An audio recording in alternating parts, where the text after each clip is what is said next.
You're trying to create a narrative for a higher price for Bitcoin. And in order to do that, you need to convince everyone out there that gold is worthless, and all of that value that currently resides in gold will be all transferred. All $12 trillion of it will be transferred to Bitcoin. And in that way, you can justify a $500,000 Bitcoin price or $1 million Bitcoin price. Otherwise, why would anybody pay $60,000 today without that target in mind?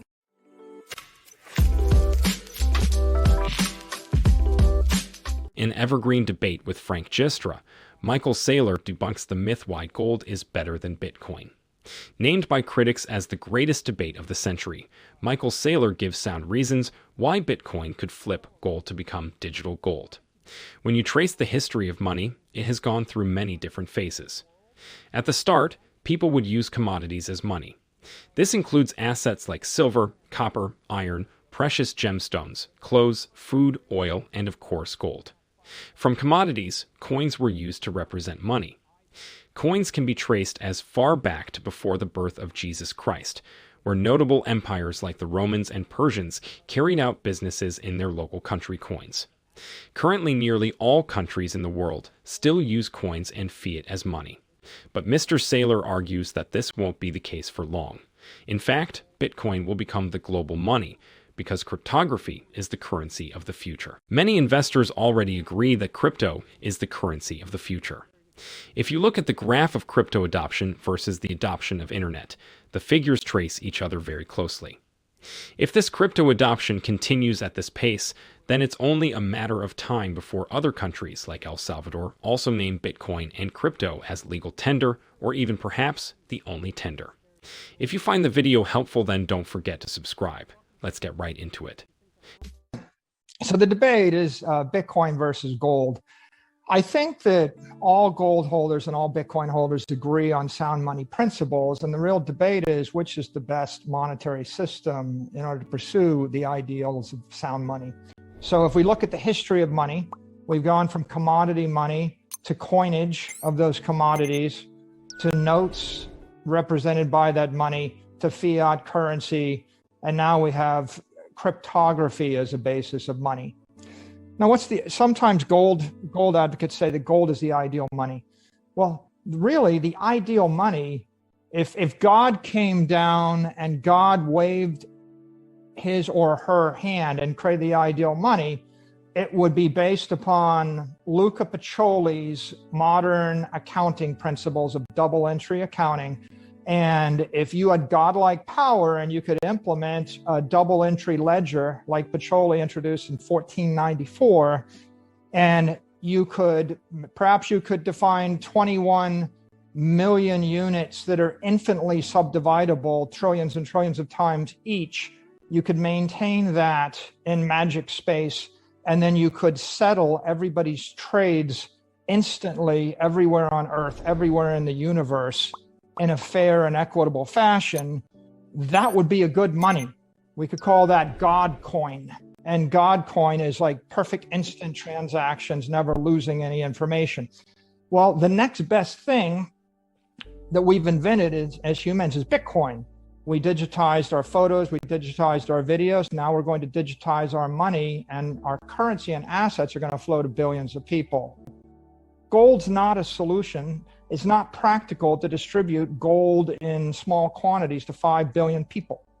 Bitcoin is a solution. It is spreading at more than 200% a year. We're adding 3 million users a week.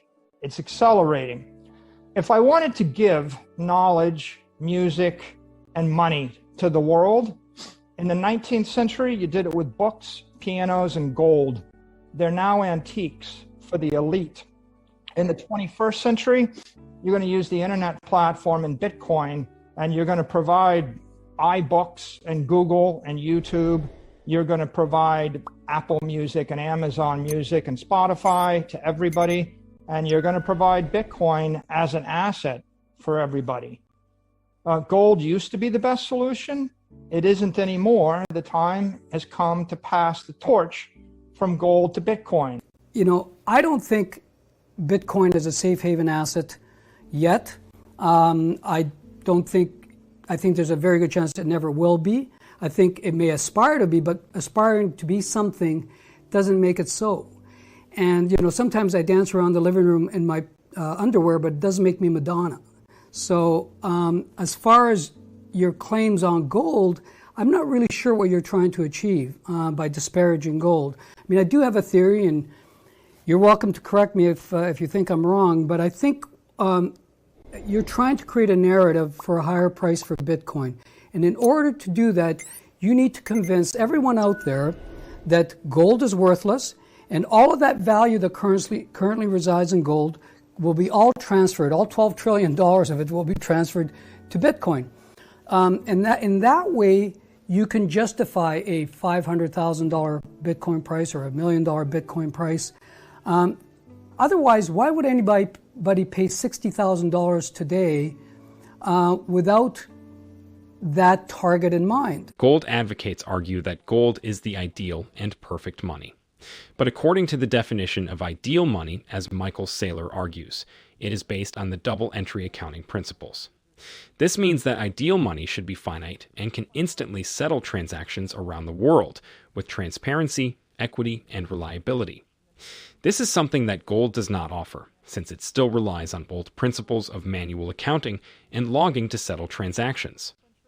According to Michael Saylor, if it's not digital, then it won't survive. Just take the internet, for example. Everything has and will become digital. This includes our photos, videos, music, and eventually our money as well. In the words of Michael Saylor, gold is antique and should remain a collectible. In many ways, I think it's sad because I think Bitcoin believers and gold believers agree on 90% of everything. And we fall apart on this last 10% of which one is better. And I think it's all part and parcel of this binary attitude that exists in the discourse in America today. You're either on one side or the other, and there's no middle ground. But I see it as a strategy of your strategy where the stakes are kind of do or die. It's sort of a Game of Thrones per se. But the truth is we're only in the first season, and there are a lot of risks that lie ahead of us. And the question you have to ask is, will you still be alive in season 8? And I just don't think you are presenting the risks that face Bitcoin in order to get there and survive. So gold is element 79. It's an ideal ornamental metal. It's indestructible, malleable. It's attractive. We love these things. It makes great jewelry. It makes a great ornament. It's just not a perfect monetary asset because you can inflate gold. You can confiscate gold. It's immobile. It's not easily divisible, and you can counterfeit it. It shows up in the economy in a heterogeneous fashion. Lots of different types of gold coins, lots of different types of gold bars, lots of different types of gold jewelry. And the paper gold itself is sometimes trading at 100 to 1 versus the underlying physical gold, and there's no trusted protocol to guarantee the integrity or the synchronicity between paper gold and actual gold. If we compare that to Bitcoin, Bitcoin is not just an asset, it's a network and it's a protocol. Bitcoin is harder, it's smarter, it's faster, and it's stronger than the gold that came before it. Harder meaning gold has a half-life of 30 years. You make 2% more every year. Bitcoin has a half-life of forever. It's effectively immortal and it's organically evolving. It's only going to be better in 100 years than it is now. It's smarter because the applications running on Bitcoin are driven by modern software and modern CPUs and modern servers. They keep getting smarter and faster with Moore's law. You can make 100 million calculations a second around the world across hundreds of thousands of different servers on Bitcoin applications. You can't do that with gold. It's faster. You can do billions of transactions at the speed of light on these applications. You can run them 24/7, 365. It's stronger. You can channel high frequency energy. I could flash 10,000 loans for 3 days each across 100 jurisdictions between 10,000 different companies and fetch them back with laser-like precision. So in short, Bitcoin, it's more than just a monetary network. It's a trust network allowing millions of applications to serve billions of people. And it's going to accelerate global commerce in the 21st century. And it's critical for allowing for safe and efficient operations in cyberspace. Central banks own 33,000 tons of gold, which is 20% of all the gold ever mined. And they're furiously buying it year after year after year. And there's a reason for it. And I can't say the same for Bitcoin. It's not owned by any of the central banks. It's extremely unlikely it ever will be. And I think Bitcoin makes a much easier target than gold if it becomes a threat. And the central banks are never going to destroy gold. It'd be akin to shooting themselves in the foot. Bitcoin they have no allegiance to, so they can go after that in spades. And gold, you know, one of the other misconceptions, and I think where people get mixed up with the Bitcoin comparison, is that gold is not designed to moonshot through the roof like some tech darling. It's designed as a store of value against inflation, the devaluation of currencies, and sharp equity downturns. It's been tested time and time again throughout history. Bitcoin has never been tested, especially in a financial crisis, because Bitcoin was introduced after the 2008 crisis. In the meantime, gold has doubled since then.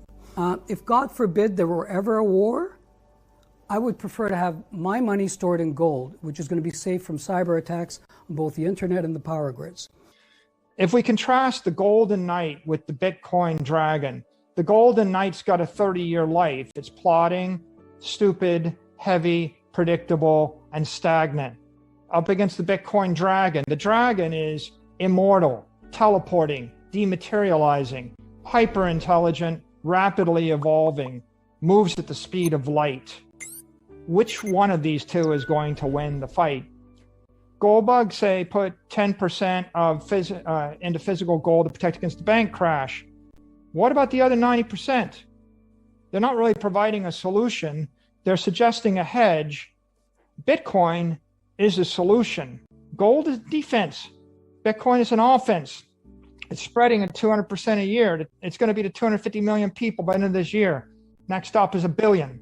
Next stop is everybody. The network is worth 25 trillion a year to solve the strong money problem. The protocol's already recruited Binance, Coinbase, Fidelity, PayPal, MicroStrategy, Tesla. We heard Venmo joined. Next will come Apple, Google, Facebook, and Microsoft. According to the double entry accounting principles, it's very important for the ideal and perfect money to be finite. This is also the biggest concern with fiat currency in the world today, where the banks keep on printing money. This devalues the currency over time, raising inflation and also lowering the interest rates you would get from the bank. If you look at the interest you would receive from the bank today, you would hardly find banks giving you 2%. Most will give you less than 1%. Compared to past years, banks could be seen giving up to 7% interest for keeping your money in the bank. In fact, 80% of all US dollars in existence were printed in the last 22 months. Hence, a finite supply is crucial for something to be deemed perfect money. As Michael Saylor argues, Bitcoin is ideal because there will ever be 21 million in circulation. However, gold doesn't tick this criteria because gold has a half-life of 30 years and 2% of new gold can be made every year. Do you agree with Michael Saylor's argument? To learn more about the latest crypto news, watch these videos here.